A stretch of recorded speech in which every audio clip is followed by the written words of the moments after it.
মহাপ্রলয় সৈয়দ মুজতবা আলী। আমার একটি গল্প মনে পড়ল এবং সেটা সকলেরই কৌতূহল জাগাবে। কারণ কে হিন্দু, কি মুসলমান, কে ইহুদি, কি খ্রিস্টান, সকলেই জানতে চায় মহাপ্রলয় কবে আসবে। সব ধর্মের শাস্ত্রগ্রন্থেই তার কিছু ইঙ্গিত আছে, কিন্তু পাকাপাকি কোনো কিছু জানার উপায় নেই। আল্লাহ পাক নাকি একদিন প্রধান ফেরেশতা জিব্রাইলকে ডেকে আদেশ দিলেন, যাও তো মানুষের ছদ্মবেশ ধরে পৃথিবীতে যে কোনো একজন মানুষকে শুধু জিব্রাইল এই মুহূর্তে কোথায় আছেন। জিব্রাইল পৃথিবীতে নেমে একজন মর্তবাসীকে সেই প্রশ্ন শুধালেন।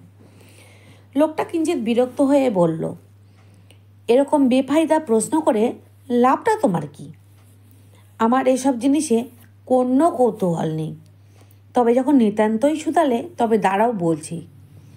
লোকটি দুই লহমা চিন্তা করে বলল, ঠিক বলতে পারবো না, তবে এ বিষয়ে কোনো সন্দেহ নেই সে এখন পৃথিবীতে, বেহেশতে নয়। জিব্রাইল স্বর্গে ফিরে আল্লাহকে উত্তরটা জানালে তিনি বলবেন, ঠিক আছে।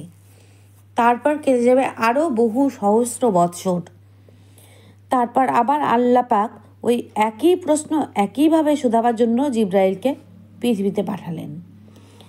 এবারে যে মর্তবাসীকে শোধানো হলো সে বিরক্ত হলো আরও বেশি। বলল, কি আশ্চর্য, এখনও মানুষ এরকম সম্পূর্ণ বাজে বেকার প্রশ্ন করে? হিসাব কষলে যে এরকম প্রশ্নের উত্তর দেওয়া যায় না তা নয়, তবে দেখো এসব ব্যাপারে আমার কোনো উৎসাহ নেই। আচ্ছা, পৃথিবীতে 1 সেকেন্ড চিন্তা করে লোকটা বললে, স্বর্গে তো নয়, স্পষ্ট বোঝা যাচ্ছে পৃথিবীতে। ফের 2 সেকেন্ড চিন্তা করে বললে, পৃথিবীতেই যখন, দাঁড়াও, হ্যাঁ কাছে পিঠেই কোথাও আমি চললুম। জিব্রাইল বেহেশতে ফিরে এসে আল্লাহকে সব কিছু বয়ান করলেন। আল্লাহ বললেন, ঠিক আছে। তারপর কেটে যাবে আরও কয়েক হাজার কিংবা কয়েক লক্ষ বৎসর।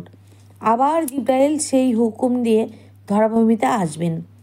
এবার যাকে শুধালেন সে তো রীতিমতো চটে গেল এসব বাজে বাজে প্রশ্ন ইত্যাদি।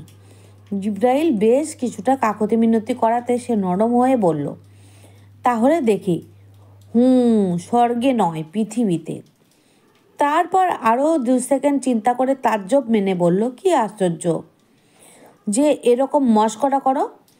তুমি তো জিব্রাইল, তবে শুধোচ্ছ কেন? এবার জিব্রাইল সব খবর দিলে আল্লাহ পাক হুকুম দেবেন মহাপ্রলয়ের সিংহা বাজাতে। কথিকাটির তাৎপর্য কী? প্রথমত মানুষ তখন জ্ঞান বিজ্ঞান চর্চা করে এমন জায়গায় গিয়ে পৌঁছাবে যে স্বর্গের খবর পর্যন্ত তার কাছে অজানা থাকবে না।